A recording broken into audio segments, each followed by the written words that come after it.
how to fight it. We're in a time of crisis. Protect the sisterhood at all costs. We should be leaders of the Imperium. This complacency is a disease. Hard choices will have to be made. When have I ever shied away from hard choices? You think you can replace me? I always wondered what your greatest fear would be. Now I have seen it. Hello everyone, Dan here for the Next Issue Podcast. On today's video, I'll be doing a review for Dune Prophecy Episode 6. This is the finale of the first season. We have there's been an announcement that there will be a second season, and I'll tell you this: if this had been the end of the season without an announcement for season 2, I would have been a little bit upset because it does leave in a place where we have closure, but I also want to know like the rest of the story. I really, really enjoy this show. Overall, before I get into spoilers, I really enjoy this show. I think it's very interesting when it comes to all the machinations and the drama, specifically coming from the sisterhood. The fact that this takes place so long before the events of the Dune films, like that gives it a little bit of freedom of to kind of weave and bob and just really like help us try to understand what is the mythology of Dune without really diving into the mythology of the movies themselves, right? So there's a little bit of leeway there, which is really fun. Great performances. I think one of the highlights was both Valia and Tulia in both versions, the young versions and the present time. Just fantastic performances. Mark Strong as the Jovico finally kind of gives us a little bit something to hold on to in this one. His character has been very chill throughout the whole series, and I think this one really works. And of course, the character of Desmond, man, after the reveal of the last episode, very intense. So let's get into it. We're gonna get into spoilers now. I'm gonna go through the events of what happened. I have a full list of everything that I thought was pretty important for us to kind of look at. So after the events of last episode, we do know that Desmond is probably very much confirmed to be Tula's son that she had with the Atreides, with the Atreides boy that she killed when she killed all her family, all of the Atreides.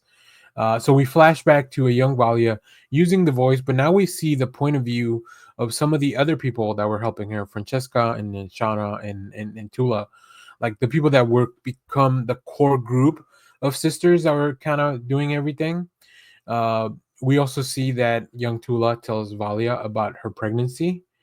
So that's really important linchpin because I wasn't sure if Valia knew, but I think it makes sense. They really trust each other. They know that they are the only family that they kind of have left.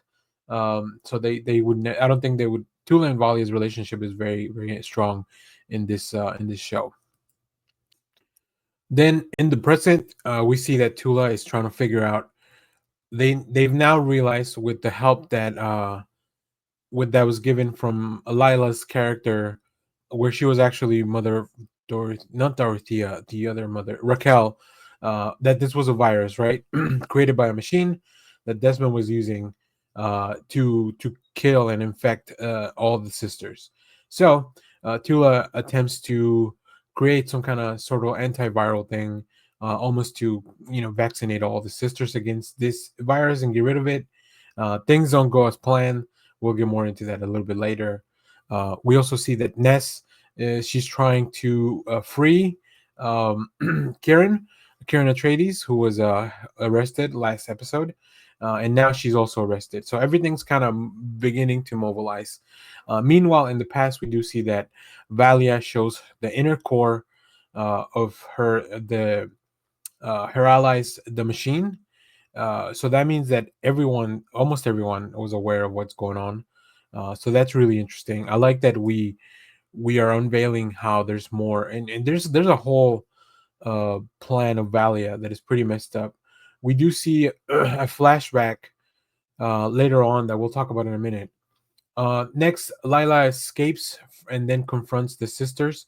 But really, we realize that it's Mother Dorothea who's kind of taking back over, right? Because it's some of our ancestors. We had Mother Raquel in a previous episode. Now it's Dorothea. We go over Valia's plan, and we'll talk about all the machinations of how she will just take power back and kill Desmond. That's her plan. We see that Lila drains the pond that whole place where there was all the water in the middle of the where the sisterhood is. And then we also see that in the present, we see, I mean, in the other planet in Sulaco, we see Natalia and Desmond. They plan to betray the Emperor.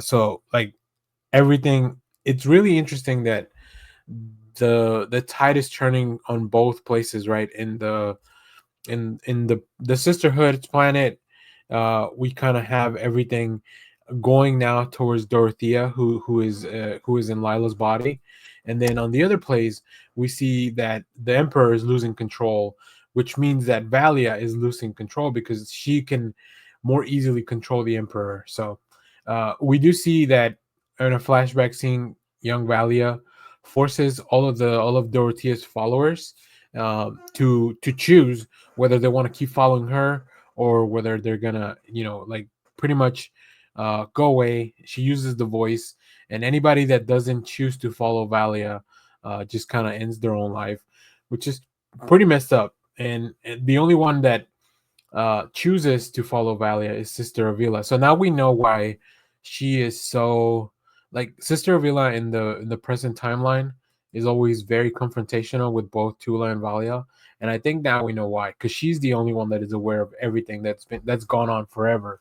But that's why Lila drained the water, because that's where all the bodies of those followers were.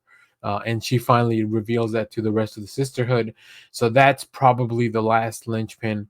Uh, Lila goes in to destroy the machine with all the followers. So now Valley has fully lost control of the sisterhood, and she's not even there. Tula also left because she went to see Desmond. There's a lot happening. This was a really long episode, by the way. It was like an hour and a half minus the credits and the inside. So yeah, like an hour 20 of like full Dune episode. And then we see on Salako, we see the Valia's plan coming together, right? She schedules a meeting with the Emperor. She also asks Francesca to meet with the Emperor after her meeting, because her plan is to get arrested so she can save Ness. But she asks Francesca to kill the Emperor. Now Francesca doesn't want to do this. She does not want to go along with the plan. So Javico, the Emperor, he realizes that he's always been a puppet for either the sisterhood or now Desmond and his wife. So he chooses to take his own life instead. And then as Francesca is aiding him, like because he stabbed himself, Natalia, the wife of the Emperor, comes in and kills Francesca with the poison that she was going to use on the Emperor. Like I said, a lot of stuff happening on this episode. Um, we do see that the device that Baron Harkonnen got on the last episode, like the nephew of Valia, was actually a camera. So now Desmond does have the proof. I don't know how they're going to use it now, because now, I mean, I don't know that it matters much now. The only thing that it will do is it'll elevate the Harkonnen family and maybe explain a little bit how they kind of came back in the fold of the Empire. But like I said, it's been so long that I don't know how much it matters. In order to transform into Ness, and they would switch him out. But Ness will not leave without Kieran. So Tula, Ness, and Kieran escape from the prison. They leave behind Theodora, Theodosia, sorry, who transforms himself into a guard that's been hurt. She stabs Desmond. Yeah, there's so much happening in this one. And then they finally Desmond finally confronts Tula or Valia. He's using the virus to attack her, but Tula comes in to help Valia at the end. She kind of talks her through how to not be burnt alive, and that is by releasing the fear. But in this, Valia gets to see what the machines did to Desmond, and that the virus, it's living in his eye. So getting rid of Desmond would get rid of the virus, but obviously Tula doesn't want to kill her son. So Tula uses the voice on Valia to stop her from killing Desmond, and instead Tula is arrested. Valia and this and Kieran, they leave on a ship, and we see them arrive on Arrakis, and this is where we leave off season one. So yeah, like I said, a lot happened. Very very cool episode. I'm still kind of putting all my thoughts together still, but this might be worth a rewatch, and then watching the films just to see like how some of those things do connect. I love exploring the origins of the voice, the origins of the ritual for the sisters. I guess in current time, I forget what they're called, but the ritual of like putting the liquid in their eye to get all their ancestors. And then, of course, that same thing happened to Paul, right? They did the same thing to Paul, and that's kind of what made him become this Messiah. So, very interesting stuff. Of course, I'm also looking forward to the Dune Messiah film that they're working on as well. So yeah, good year for Dune fans, I think. Dune Part Two is probably gonna win a bunch of things at the Oscars, and maybe one of the best movies of the year. Stay tuned for that. We'll talk about it on a different show. But yeah, so a lot to process. We're going to need our own thinking machine just to do all these calculations. But how did you enjoy the season finale of Dune Prophecy? Let me know down in the comments.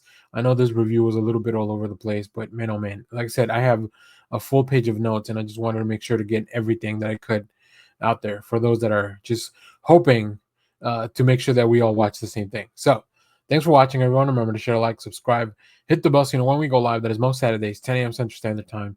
Stay tuned. We have more comic reviews, trailer reactions, TV recaps, all that fun stuff here in the channel. Thanks for watching, everyone.